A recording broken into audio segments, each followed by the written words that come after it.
Assalamualaikum warahmatullahi wabarakatuh. Alhamdulillah wa syukrulillah ala nikmatillah. La haula wa la quwwata illa billah. Amma ba'du. Anak-anakku siswa-siswi kelas 6 rahimakumullah. Marilah kita lanjutkan pelajaran PAI kita. Kali ini kita masuk kepada bab kedua, yaitu tentang hal-hal perusak iman. Ada apa saja? Hal-hal perusak iman diantaranya ada perbuatan syirik dan munafik. Nah, apa yang dimaksud dengan syirik? Syirik adalah menyamakan Allah Subhanahu wa Ta'ala dengan yang lain dalam hal yang menjadi kekhususan Allah Subhanahu wa Ta'ala. Nah, kekhususan Allah itu apa saja? Yaitu dalam hal yang pertama adalah dalam hal rububiyah atau penciptaan, pengaturan, dan kepemilikan.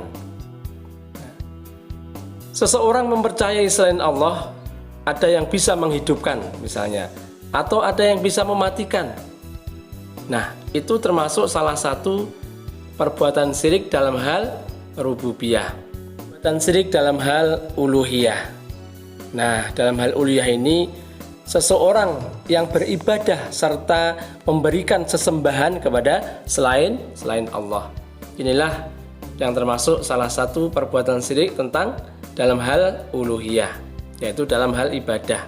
Yang intinya bahwa dia itu beribadah selain kepada Allah. Bisa menyembah patung, menyembah berhala, menyembah pohon besar dan lain sebagainya.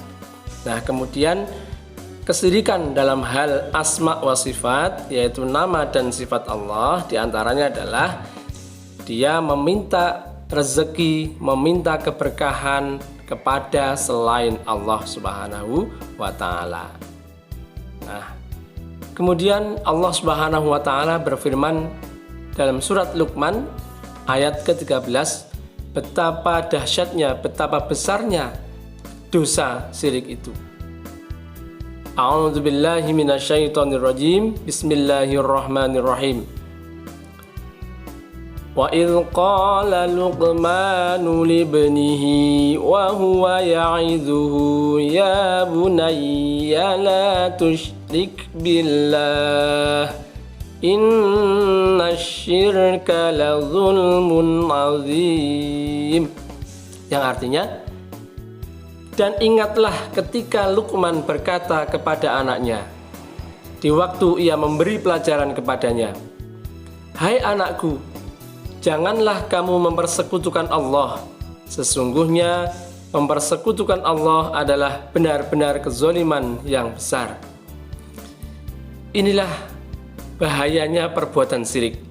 Dosanya luar biasa, sangat besar, Pak. Kemudian macam-macam syirik.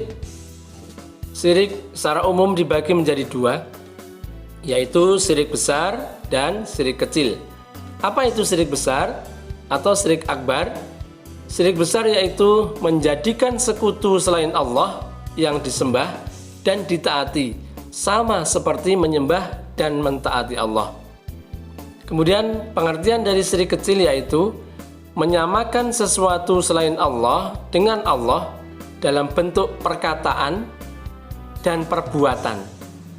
Nah, syirik kecil ini tidak sampai mengeluarkan pelakunya dari Islam, namun dapat mengurangi kesempurnaan tauhid dan bisa menjadi wasilah atau perantara para pelakunya menuju syirik besar. Kemudian ada 6 macam dari syirik besar itu. Yang pertama adalah syirik dalam doa. Syirik dalam doa yaitu pelaku itu berdoa kepada selain Allah. Jadi dia memohon, misalnya memohon kepada batu, memohon kepada kekuatan keris dan lain sebagainya. Itu berdoa selain Allah. Meskipun sesungguhnya dia beribadah kepada Allah, tapi dalam hal perkataan, perbuatan dia berdoa selain Allah Subhanahu wa Ta'ala. Nah, kemudian yang kedua adalah syirik dalam niat, yaitu keinginannya dan tujuannya dalam melakukan ibadah diperuntukkan kepada selain Allah. Yang ketiga ada syirik dalam ketaatan, yaitu maksudnya memilih untuk tidak mentaati Allah dan taat kepada selain Allah. Kemudian yang keempat, syirik dalam mahabbah atau cinta. Syirik dalam mahabbah atau cinta yaitu mencintai sesuatu melebihi kecintaannya kepada Allah yang menimbulkan kepasrahan dan ketundukan kepadanya. Yang kelima adalah syirik dalam takut. Maksudnya adalah yaitu rasa takut yang berlebihan, rasa takut yang memuncak kepada selain Allah akan mudharat atau akan bahaya yang terjadi. Ya, ini yang tidak boleh. Dia merasa khawatir, merasa berlebihan, merasa takut kepada selain Allah itu akan mudharat atau akan bahaya sesuatu.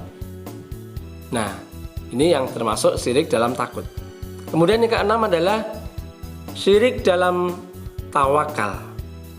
Nah, yang disebut dengan syirik dalam tawakal misalnya dia menyerahkan urusan sepenuhnya kepada selain Allah dan bergantung, masalahnya digantungkan kepada selain Allah agar dalam memperoleh suatu keinginan itu cepat dia dapatkan. Maka inilah keenam macam syirik yang harus kita hindari. Berikutnya ada 3 hal atau 3 macam syirik kecil. Yang pertama adalah syirik qauli atau perkataan. Apa itu syirik qauli? Yaitu syirik yang diucapkan dengan lisan seperti bersumpah dengan nama selain Allah. Kemudian yang kedua adalah syirik fi'li atau syirik perbuatan, yaitu mendatangi dukun atau mendatangi paranormal, dia minta petunjuk dan itu dipercayai sepenuhnya, dia minta kekuatan, dia minta didoakan atau mengimani sang dukun itu tentang bagaimana kehidupannya nanti atau dia meramalkan nasibnya. Kemudian minta kesembuhan kepada dukun dan lain sebagainya.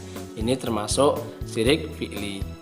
Nah, kemudian yang ketiga syirik kecil yaitu syirik qalbi atau dalam hati.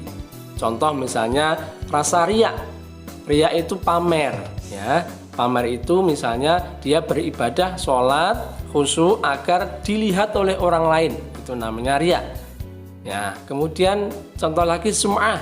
Sum'ah itu mengharap orang lain mendengar ibadah kita. Misalnya kita sedang ngaji atau sedang beribadah agar orang lain mendengar.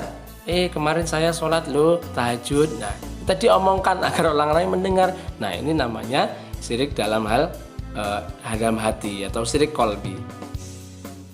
Nah, kemudian bahaya dari perbuatan syirik yang pertama adalah dosanya tidak diampuni jika meninggal dalam keadaan belum bertobat dari perbuatan syirik. Nah, Allah Subhanahu wa taala berfirman dalam surat An-Nisa ayat 48, A'udzu billahi minasy syaithanir rajim.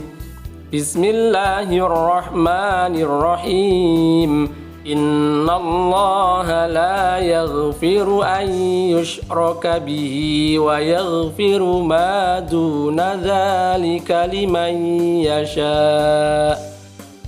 Wa man yushrik billahi faqad iftara itsman 'azima. Yang artinya sesungguhnya Allah tidak akan mengampuni dosa syirik dan Dia mengampuni segala dosa yang lain dari syirik itu bagi siapa yang dikehendakinya. Barang siapa yang mempersekutukan Allah, maka sungguh ia telah berbuat dosa yang besar. Kemudian yang kedua,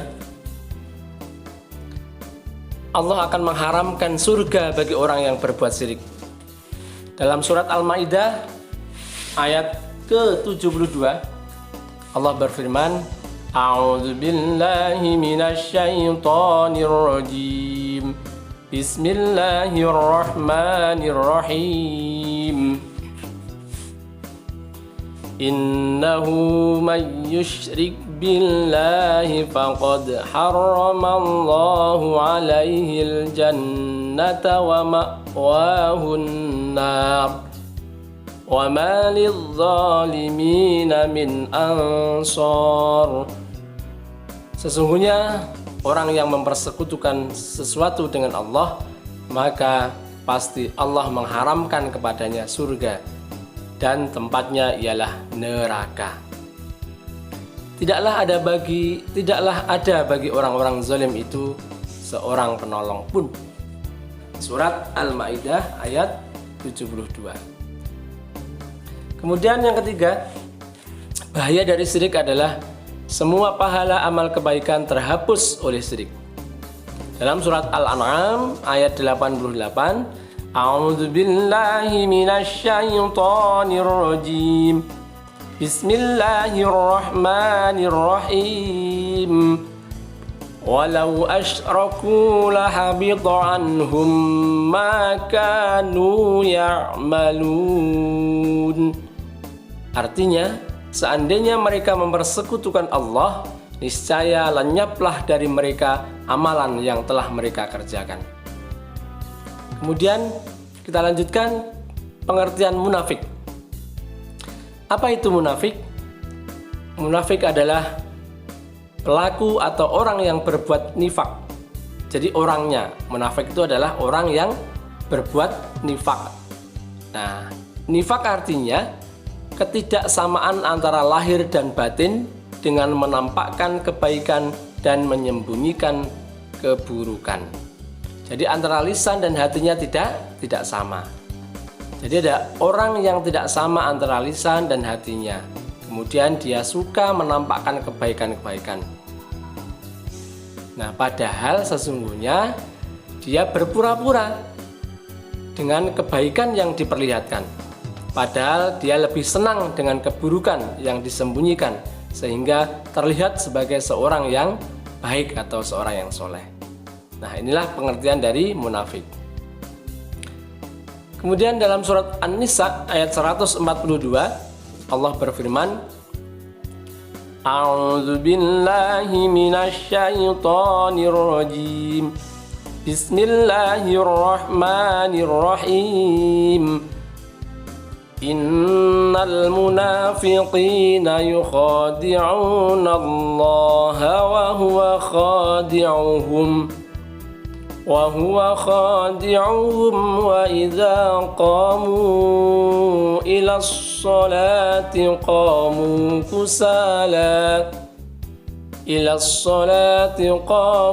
kusala yura'una an-nasa wa la yadhkuruna Allah illa qalila. Sesungguhnya orang-orang munafik itu menipu Allah, dan Allah akan membalas tipuan mereka. Dan apabila mereka berdiri untuk sholat, mereka berdiri dengan malas. Mereka bermaksud riya dengan sholat di hadapan manusia. Dan tidaklah mereka menyebut Allah kecuali sedikit sekali. Nah, kemudian tanda-tanda munafik. Tanda orang munafik itu ada 3. Rasulullah Shallallahu Alaihi Wasallam bersabda, ayatul munafiqi thalathun, idza haddatsa kadzaba, wa idza wa'ada akhlafa, wa idza tumina khana. Tanda-tanda orang munafik itu ada 3. Yang pertama, jika dia berbicara, dia berdusta atau berbohong. Kemudian yang kedua, jika dia berjanji, ia mengingkari. Yang ketiga, jika dipercaya, dia mengkhianati. Terus kita perhatikan. Kemudian, apa bahayanya dari perbuatan munafik? Yang pertama adalah perilaku munafik akan dimasukkan ke dalam neraka paling bawah, Allah Subhanahu wa taala telah berfirman dalam surat An-Nisa ayat 145. A'udzu billahi minasy syaithanir rajim. Bismillahirrahmanirrahim.